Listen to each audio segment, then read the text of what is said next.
Hi everyone, welcome back to the Ministry of History. I'm Artie, the Minister of History, and I'm back with another update from my History Masters, which I'm doing at the moment at the University of Birmingham in the UK. Some of you may know if you read my blog or if you saw the last video, I submitted my first essay for the first module of the Masters a couple of weeks ago. About a month ago now, and I just got it back marked. So that's what I'm going to share with you guys today. So the essay was actually complete assessment for that first module I did. The actual title of the module was Mass Society and Modernity. And fascinating module. It was all about kind of learning how the world became modern, what modernity actually means, how it affected different parts of the world, and actually also how it's very Western skewed. And so also learning about how it means different things in different places. So that was super interesting. So the essay that I'm talking about today in this update is the essay for that module and actually counted for 100% of the mark of that module. I will talk to you a little bit about the essay, the texts I did, and also at the end reveal to you the mark I got. So the topic of the essay was the effect of modern communications technology, so things like the telegraph and the radio, how that affected diplomacy and propaganda in Britain and Germany between 1890 and 1945, which is like my dream topic because, those are the two eras that I'm really most interested in. My favorite eras are pre-World War I Imperial Europe and then the World Wars and also the Cold War. But focusing on those first three, absolute dream topic. And it was really fascinating to do this because I discovered things that I didn't previously know. However, this is a master's degree, and actually at master's level, they are actually looking for a bit more than just you talking about what actually happened. They're actually looking a little bit more for you to engage with the historiography of the events. Now, what is historiography? Well, it's basically how the events were then interpreted and debated by historians studying the historical event or process or whatever it is. I at first didn't like this because I kind of, I just wanted to talk about the event. But actually, when you engage with the historiography, you kind of do realize that like different historians interpret things in different ways.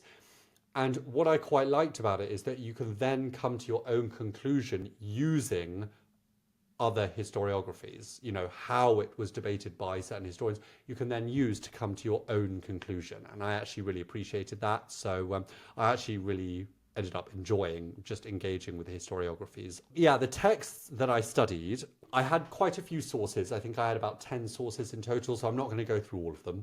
I'm just going to briefly explain to you the 4 key texts, the 4 key books that I used as the main sources for the essay. So the first is News from Germany, The Competition to Control World Communications 1900 to 1945 by Heidi Tworek.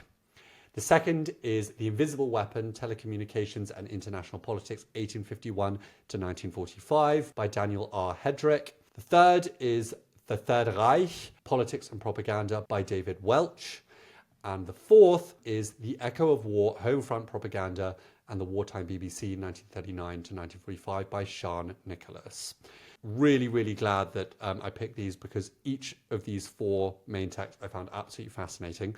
So in Tworek's book, News from Germany, which to be honest was really the kind of main overarching historiography I used for the essay, because it essentially talked about really everything that I wanted to talk about, really. Talked about both the telegraph and the radio, and obviously focused pretty much mostly on Germany, but also did talk about Britain a lot.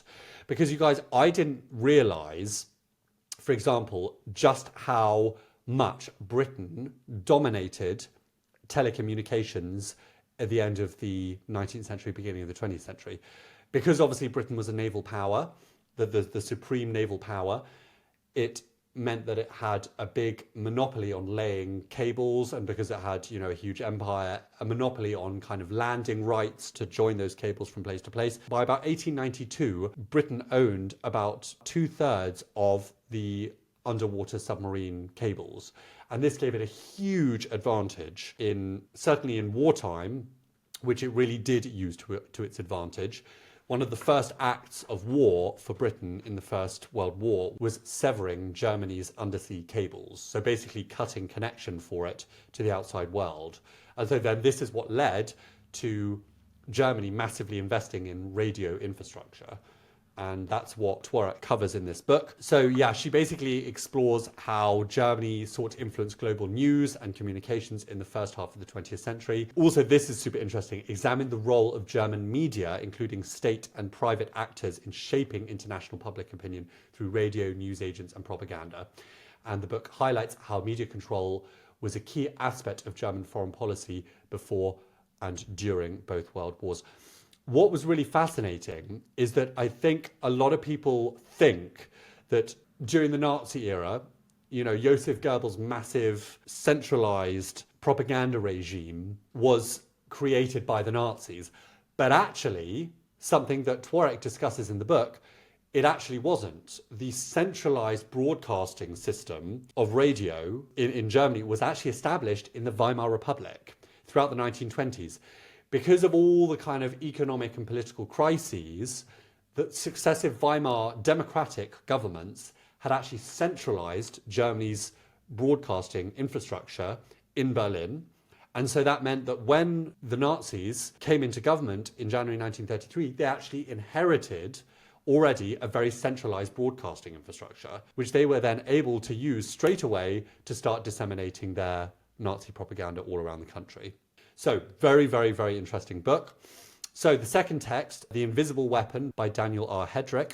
So Hedrick analyzes the role of telecommunications, such as telegraphs, radio and telephone networks, in shaping international relations and warfare. And he argues that control over communication networks was a crucial but often overlooked factor in global power struggles, particularly during colonial conflicts and during the two world wars.